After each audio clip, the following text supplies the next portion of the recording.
चिड़िया का एक अपना छोटा सा खेत था जिसमें वो तरह तरह की फसल बोकर अपना घर खर्च चलाती थी। अब की बार उसने प्याज की फसल अपने खेत में बोई थी। अब चिड़िया की प्याज की फसल तैयार थी। तभी एक दिन उसके पास कबूतर आता है।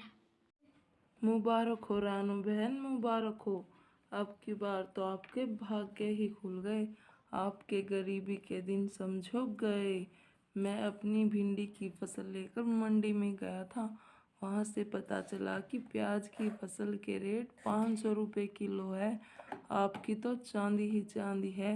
मैंने तो अब की बार प्याज की फसल बोई नहीं। सच कबूतर भाई, अब की बार तो फिर हमारे गरीबी के दिन चले ही जाएंगे। अच्छा हुआ कि मैंने प्याज की फसल बोली। ठीक है रानो बहन, अब मैं चलता हूँ। अपनी फसल अच्छे व्यापारी को ही देना। फंस मत जाना किसी व्यापारी के चक्कर में। रानू कबूतर की बात सुनकर बहुत खुश हो जाती है और अपनी प्याज की फसल को तोड़कर इकट्ठा करने लगती है। बच्चों, मैं प्याज की फसल लेकर मंडी जा रही हूँ बेचने। तुम दोनों खेत की रखवाली करना। मैं आते हुए तुम दोनों के लिए मिठाई लेकर आऊंगी। चिड़िया प्याज से भरी टोकरी लेकर बाजार चली जाती है। चिड़िया के पास इतने सारे प्याज देखकर सब्जियों का व्यापारी तो खुश हो जाता है। अरे ओ चिड़िया बहन, मेरे पास आ जाओ, मैं तुम्हारे सारे प्याज खरीद लूँगा। व्यापारी जी, मुझे पहले प्याज का भाव बताइए। आपने प्याज का भाव क्या रखा है? चिड़िया अपने सारे प्याज 500 रुपये किलो बेचकर मिठाई की दुकान पर मिठाई लेने चली जाती है। खाओ बच्चों खाओ, जी भरकर मिठाई खाओ। आज जितना तुम्हारा मन है उतनी मिठाई खाओ। एक टोकरी प्याज पूरे 5,000 की बिकी है। उसी जंगल में एक कालू कौवा अपनी पत्नी गौरी के साथ रहता था। गौरी, तुम्हें क्या पता नहीं, मुझे प्याज के बिना खाना अच्छा नहीं लगता। आज सलाद में प्याज क्यों नहीं है?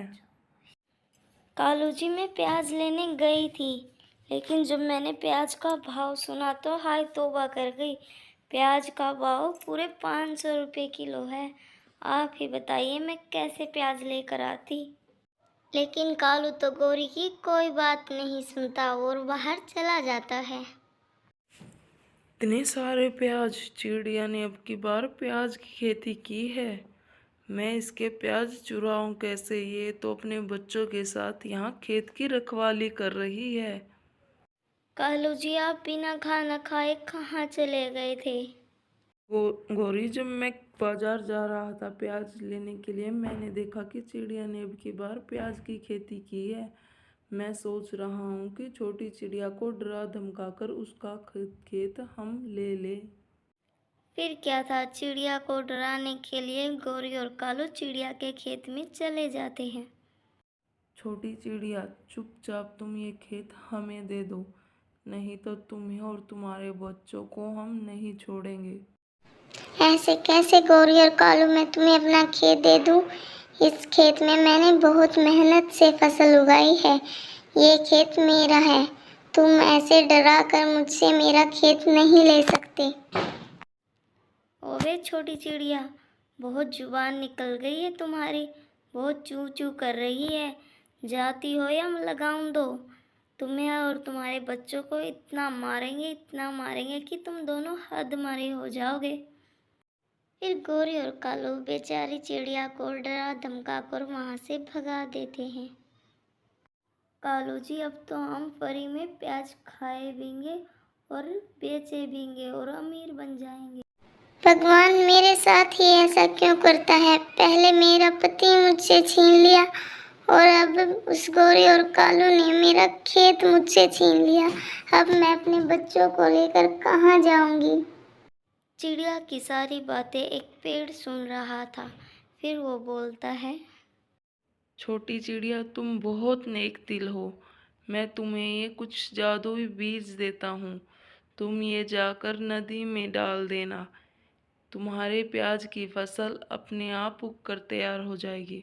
चिड़िया जैसे ही जादुई बीज नदी में डालती है तो प्याज की फसल उगकर तैयार हो जाती है। सच कहा है किसी ने, भगवान एक रास्ता बंद करता है तो दूसरा खोल देता है। अब मैं ये प्याज की फसल बेचकर अपने लिए एक नया घर लूँगी और एक खेत भी लूँगी। मैं अपने बच्चों को पढ़ा भी सकती हूँ और अच्छा भोजन भी खिला सकती हूँ। अब एक दिन गोरी और कालू खेत से प्याज तोड़ रहे थे और तेज बारिश के कारण बाढ़ आ जाती है और वो दोनों उसी बाढ़ में डूब जाते हैं। बुरे काम का बुरा नतीजा।